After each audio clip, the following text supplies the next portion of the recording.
The first appearance of zoos started in 2500 BCE with the ancient Egyptians. The ancient Egyptians kept wild animals and began the concept of zoos.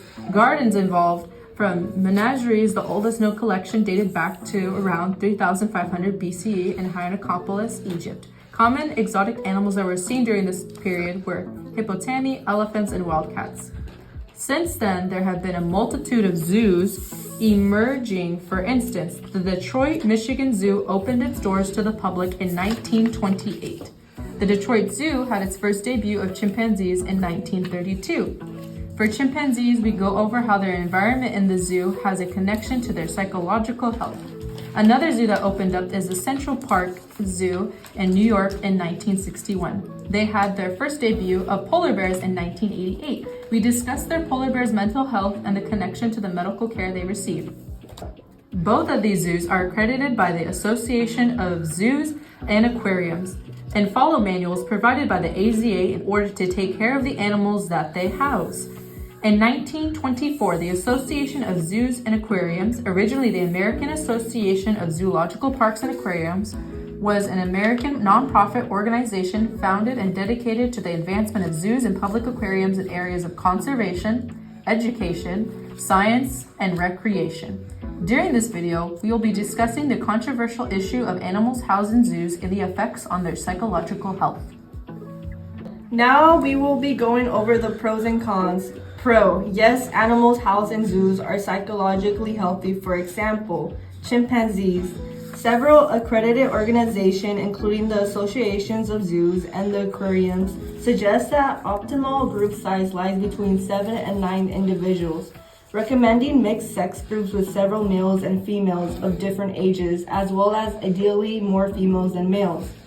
The zoo located in Detroit, Michigan has one of the first barless enclosures available to a wonderful home of 12 chimpanzees. The Great Apes of Harm Bay was designed and built to mimic the chimp's natural habitat. Their home contains small trees for climbing and indoor and outdoor areas for them to explore, allowing them to enjoy social interactions between their fellow chimps. Chimps that are captive in zoos adapt social skills and/or social experiences and are more likely to produce a lasting social impairment. The zoos offer many educational options for visitors to learn more about the primate and its natural habitat. However, the con: no, animals housed in zoos experience psychological distress. For instance, many captive chimpanzees show a variety of serious behavioral abnormalities, some of which have been considered as possible signs of compromised mental health.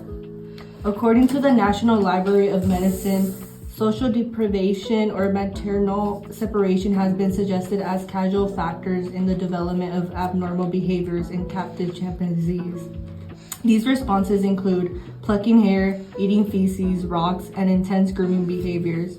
Wild-caught chimpanzees are more likely to have lost or never acquired natural social abilities. Lacking basic social skills and/or social experiences is likely to produce a lasting social impairment, which remains detainable even once they are provided with a more suitable social environment.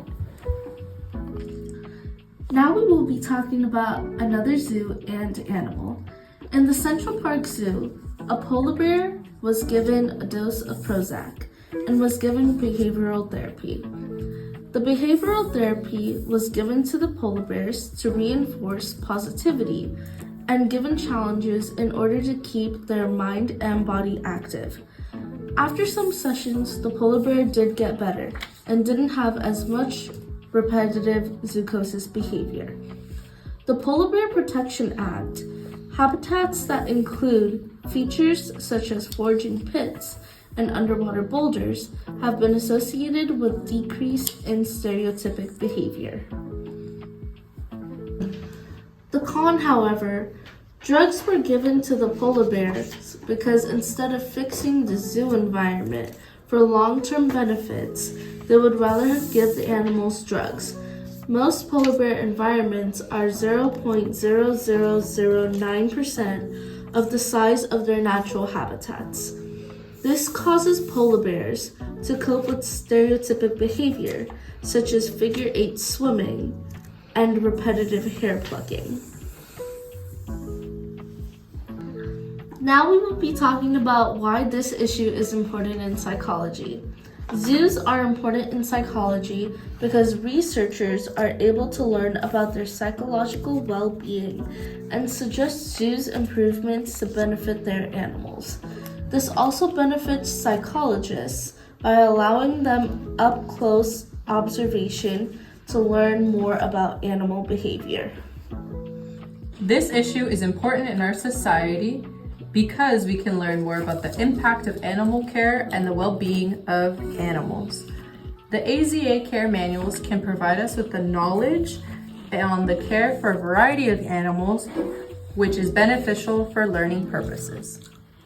The AZA manual, complement of animal care and management knowledge that has been gained in recognized species. Experts include AZA taxon advisory groups, species survival plan programs, biologists, veterinarians, psychologists, nutritionists. This varied expertise can be used to enhance animal care, which includes the physical, psychological, and emotional health of our animals.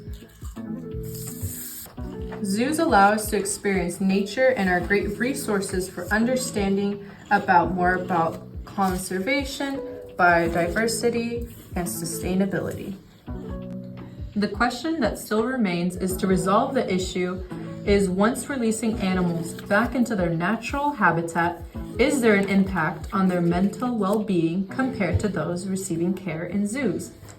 Researchers can do longitudinal studies on the animals who are currently in zoos and later released into the wild and measure their mental health by observing if they are able to successfully adapt back into the environment, viewing if there has been any social skills changes, if they are exhibiting abnormal behavior such as aggression, repetitive actions that have no purpose, and their overall physical health. The specific actions that we can take in order to bring this issue closer to resolution is creating a policy that states when a certain amount of each animal in the zoo is reached, they must be evaluated physically and mentally to see if they are eligible to be rehabilitated back into the wild. For this policy to get rolling, individuals should contact animal lobbyists to push forth this policy. For example, the World Wildlife Fund aims at conserving wildlife environments in order to increase the wild population of that animal. This can later lead to the start of petitions to place this policy into effect.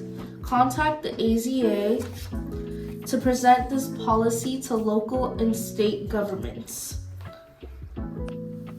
For short-term resolution, educating young scholars who go to zoos to learn more about the environments and their effects on animal mental health, both positive and negative,